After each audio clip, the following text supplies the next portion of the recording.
Hi, Shreet. Welcome to the Executive Outlook. Hey, good morning, everybody. Thanks for inviting me, Asha. It's a great pleasure to be here with you today and share my journey. Thank you. Thank you so much. All right. So, can you share that you are leading the head of data engineering and analytics department? So, can you share a little bit about what American College of Radiology does and how data is being involved in a way that it impacts the business? Awesome. Okay, American College of Radiology, or in short ACR, is a membership based organization, but our mission goes far beyond that. Our purpose is simple but powerful to serve patients and society by empowering our members to advance the practice, science, and professions of radiological care.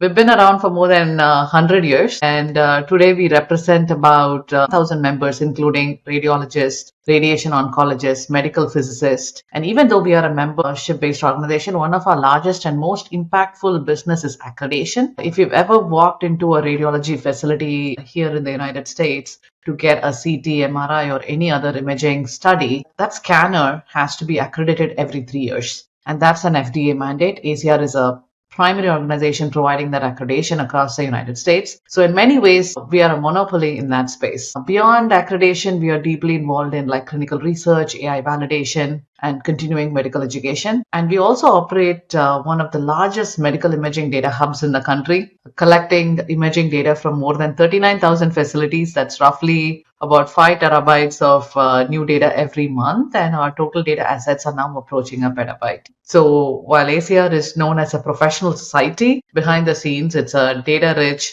tech-driven organization at the heart of medical imaging innovation.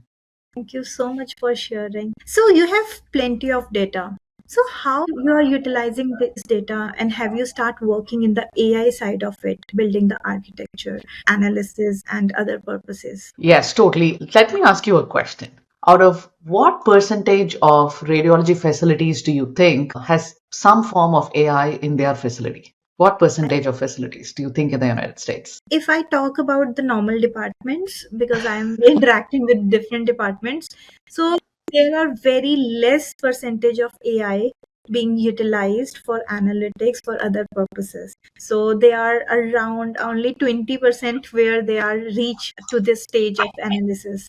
So this is what I have from my experience. In radiology, it's a completely different ball game. Today, 86% of the radiology sites in the United States use some form of AI, and that's just up from over 50% a couple of years ago. So, adoption is not a futuristic goal, it's already there. And there are two main categories of adoption. One is imperative AI, and the other one is non imperative AI. So, imperative AI pretty much keeps a human in the loop. For instance, an AI model might flag critical cases such as a possible intracranial hemorrhage, which is a life threatening condition, and automatically move that case to the top of the radiologist's work list. So, this kind of triage ensures patients who need urgent care basically get it faster, right? And the non imperative case example, on the other hand, works behind the scene. So if you walk into, a few years ago, if you had walked into a radiologist office and got a chest X-ray done, they would actually place that film against the black light, and they'll try to adjust the viewer settings and make sure that they're able to compare it properly. So AI now allows us to organize patient data from the EHR, pull relevant prior studies,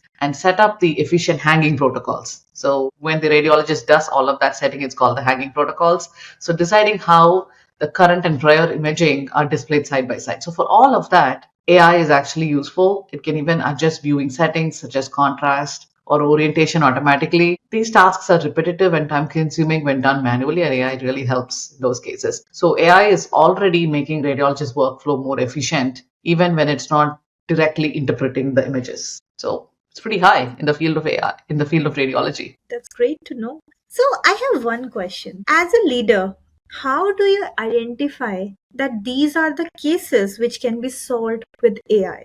And here we should start utilizing AI. So any of the tasks that are pretty monotonous and which are repetitive can definitely be automated by AI. So you need to find cases what is taking a lot of human time, right? For example, if you really look at it, there are only 40,000 radiologists in the United States. They are reading close to 600 million imaging studies a year.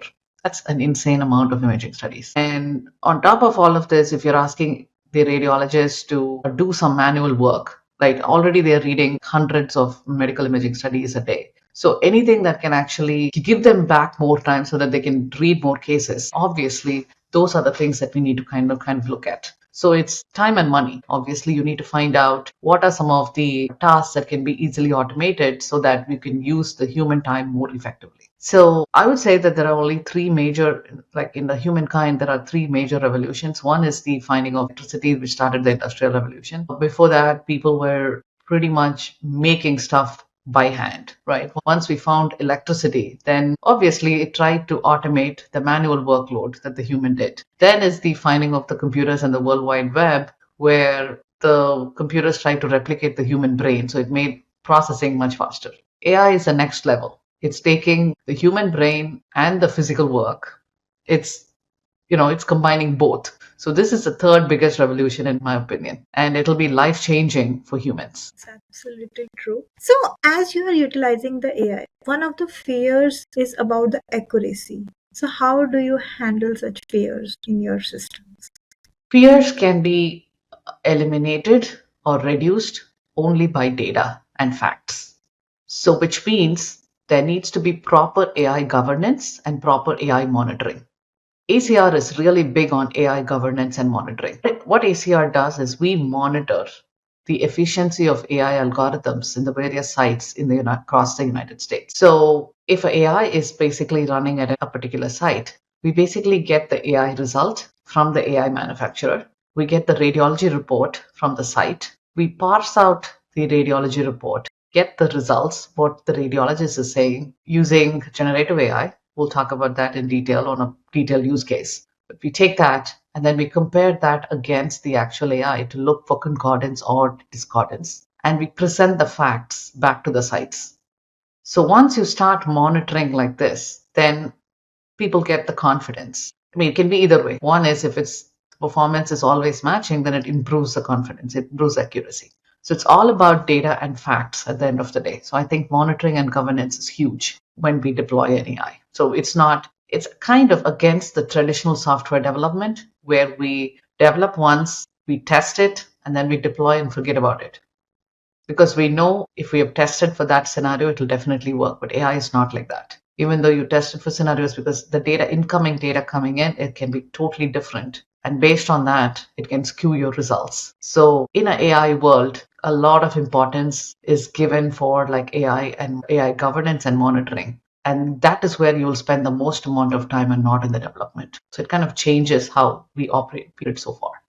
That's great to know. So, can you share some of the case study you were mentioning that we will gonna discuss in detail? So, can you share a case study when developing the right solutions has actually impacted the business? So I'll kind of talk about a use case that we've been quoted multiple times in the industry. So this is not mostly, I think, for any good AI, you need a good data platform. So we'll talk about ACR's data lake and how that all began.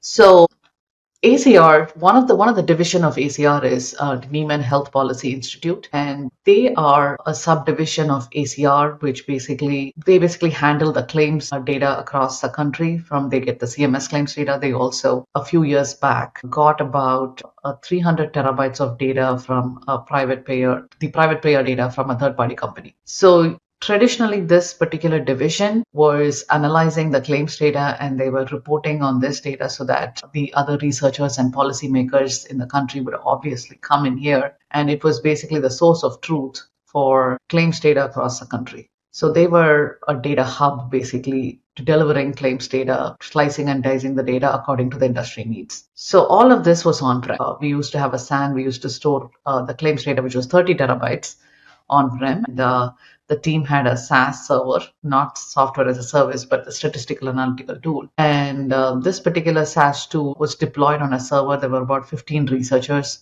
who would log in, who would remote in into that box and then run their analytics using SaaS. And most of the analytics was based on the longitudinal data. So they would create a cohort that will go across 15 years. So they might say, I'm looking for all women between a certain age with a certain condition whatsoever, starting today, going back 15 years. So the initial cohort creation used to take 8 to 10 hours. They used to kick off the query the previous evening before they go home, and the next day morning they come back, they get the cohort, and then they start working with the cohort. Now, all of a sudden, this changed when ACR decided to get 300 terabytes of private payer data from a third party company. All of a sudden, we have to store 300 terabytes. And there's no way, like, we were able to query all of this data in a reasonable amount of time. The problem was pretty clear. We have to make this work, right? And I would also say it's for any change, it's people, process only, then technology. So we initially suggested a solution, and there was so much of pushback from the teams because they were traditionally looking at only SaaS and they wanted to work only on SaaS. But we were suggesting the only way we can get this done is the data lake and the cloud and all of that, and that created a little bit of friction. So then we worked with the teams. We went back to SaaS and we asked SaaS what's the solution that they have. They came up with a solution called SaaS Via, which is a Hadoop kind of an environment which adds like a master slave kind of nodes, one master, multiple masters, multiple slaves. And all of this cohort creation, the largest queries are the cohort creation queries, right? That runs against the longitudinal data. And in order to query 300 terabytes of data, this entire infrastructure costed us about $500,000. And the licensing was about $10,000 user.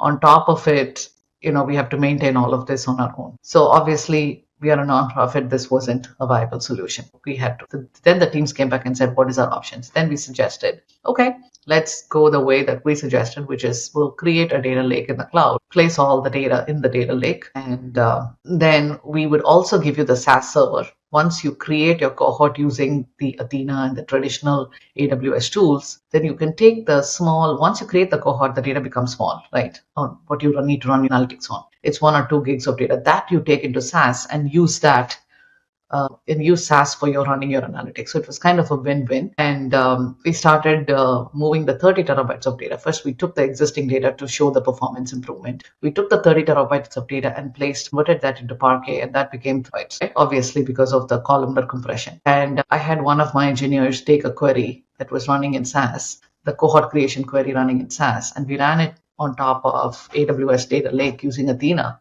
What took 8 hours to ran under a minute and 30 seconds.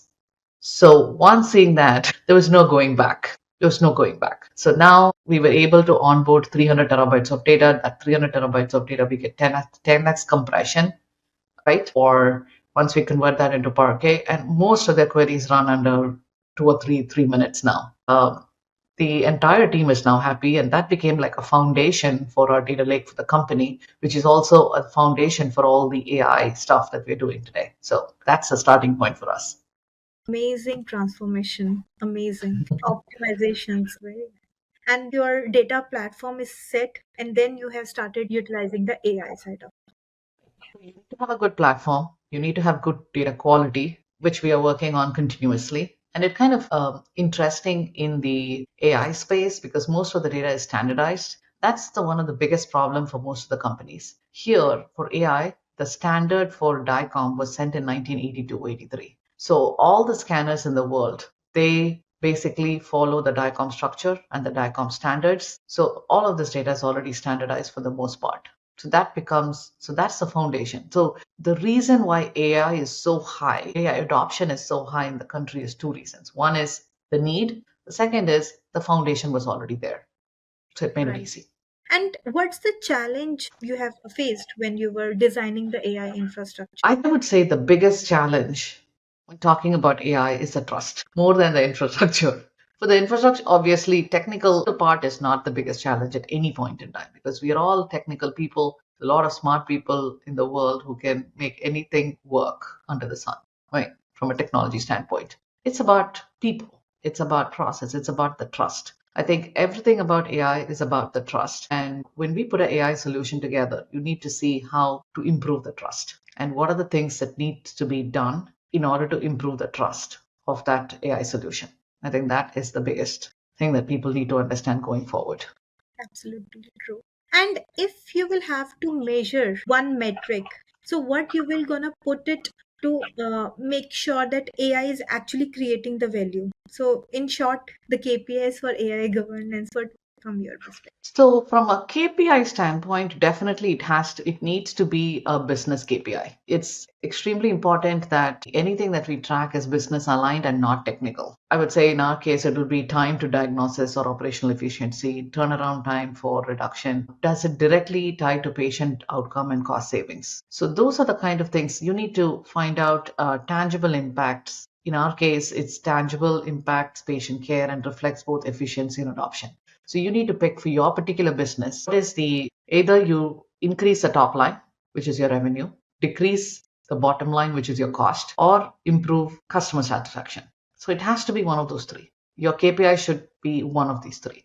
So we can think in that perspective what we want to improve from the customer satisfaction perspective. We can deep down into our business to measure that. So that is the overall side of it. Addressing one of these three compulsory. Then it's easy for people to board or anybody to relate. So that is the value that you're providing. In our case, we may not increase the revenue or decrease the cost, but we are saving patients and it's improving patient care. So that's huge. So that's big for us. If you're in any other industry, most of the time customer satisfaction leads to increased revenue also. At the end of the day, you have to tie your KPIs to one of these three at any point in time. So what is one red flag that businesses should definitely watch out before it becomes a big problem? I would say any project where ROI is not defined usually leads to a problem because you don't know what the benefit is. You will be spending a lot of cycles and you will not know what your ROI is. So I think that is important, especially when you talk about AI. Now everybody is jumping into AI. You really need to look at the workflow integration. So there are two things. One is obviously you need to look at the AI and match your KPIs to the three things that I've mentioned. Next one is the workflow, the entire AI lifecycle. You can't just deploy and forget. It's a workflow integration. I think those are the two things that I would specifically like. Thank you so much. I think these are all the questions I had. It's a pleasure having you on the Executive Outlook. Isha, it's been a pleasure talking to you. I met you first here at the CDO conference, and from then until now, you're raising the bar. So good luck to you on everything that you do. And yeah, nice talking to you. Thank you so much.